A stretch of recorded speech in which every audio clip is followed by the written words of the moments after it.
Bon dia, elefants. Bon dia, conillets. Així estic amb Lupo, que em va ajudar a contar un conte. Voleu escoltar un conte? Sí que voleu, sí. A veure, voleu? Sí que voleu. Sí que volem, sí que volem. A veure, tu vols escoltar un conte? Tu vols escoltar un conte? Sí que vull. Molt bé. Pues nada, anem a sentar-nos i a escoltar, ¿vale? I després parlarem. El conte que tinc així es diu Tu i jo. Està escrit en castellà. Per això és molt important aprendre idiomes, ¿vale? Perquè si sabem idiomes i si sabem llegir, ¿vale? Podem traduir nosaltres el conte. Així està la portada, ¿vale? I apareixen dos gatets, ¿vale?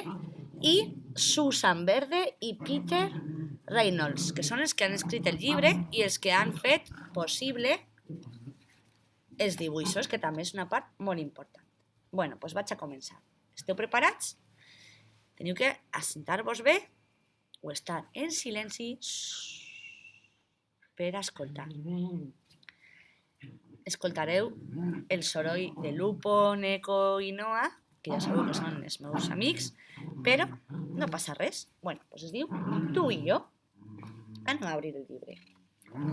Mireu que bonico. Apareixen dos cues juntes perquè s'estimen molt. Una és de color morat i una altra és de color groc. I diu tu i jo. I diu, això és molt important, diu, per a tots els companys de camí que ens alegren el cor,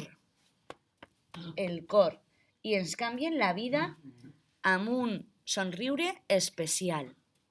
Uau, això és molt important, eh? Anem a començar. Diu, de tant en quant me quede pensant en les voltes que pega la vida. Aleshores, torne a recordar com va néixer la nostra amistat, la dels elefants i la meua, per exemple. I me'n quedé pensant, a veure, sí, van entrar a l'escola quan tenien 3 anys, estaven amb la mestra Montse, van conèixer a Irene, a Maria José, a Raquel, a moltes mestres, molt. Sent un capritx, aquell dia haguera tornat un altre camí. Se'n va quedar pensant.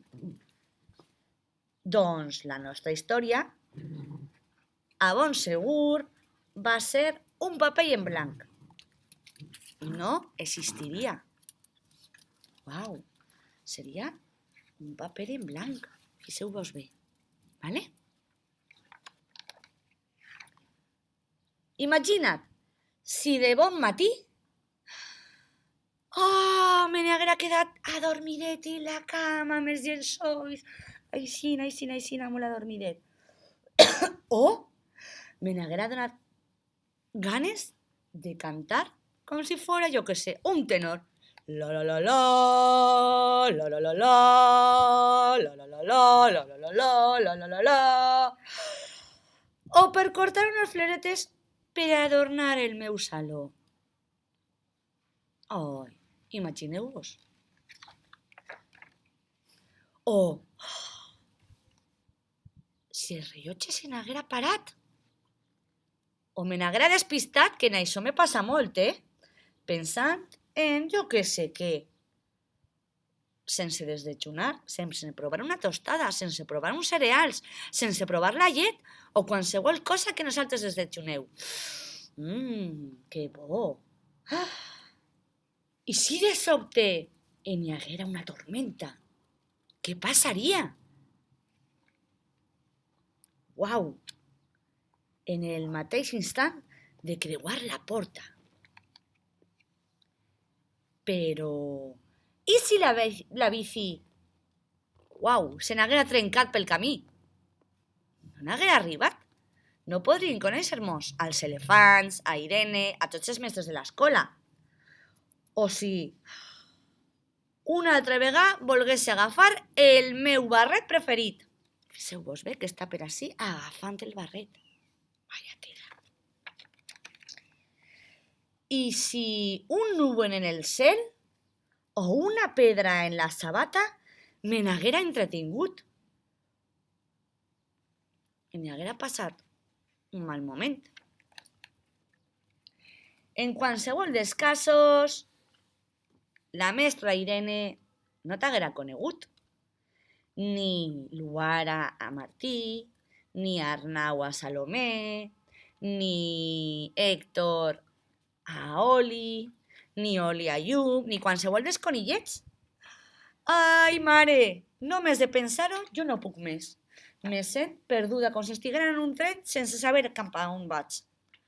Mare meua, si no ens haguera conegut conillets, si no ens haguera conegut elefants, què passaria?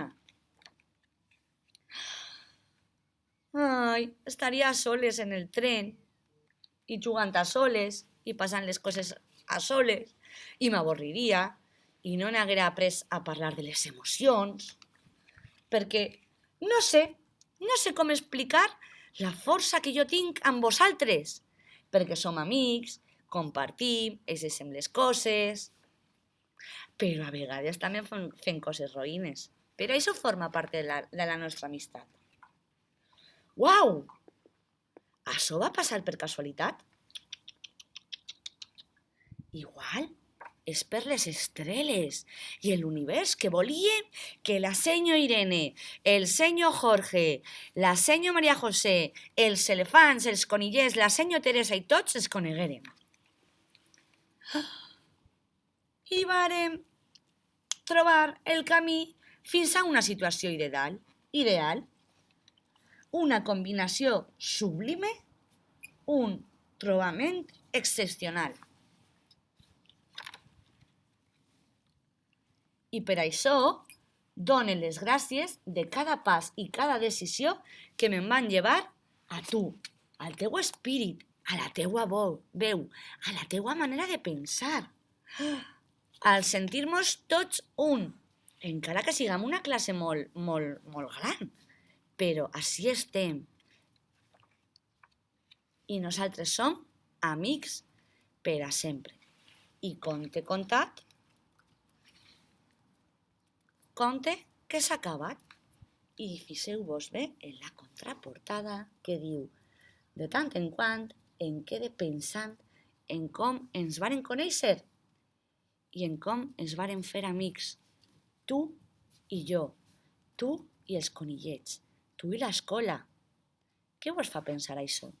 Què vos fa pensar aquest conte? És important l'amistat? És important tindre relacions bones amb els nostres amics? És important respectar a l'altre? I ara una cosa més. És important tindre empatia, és a dir, cuidar de l'altre si està malaltet, si fa alguna cosa mal, si podem ajudar-lo. És important. Amb aquest conte podem tractar totes aquestes coses. Un beset i fins un altre dia. Adeu!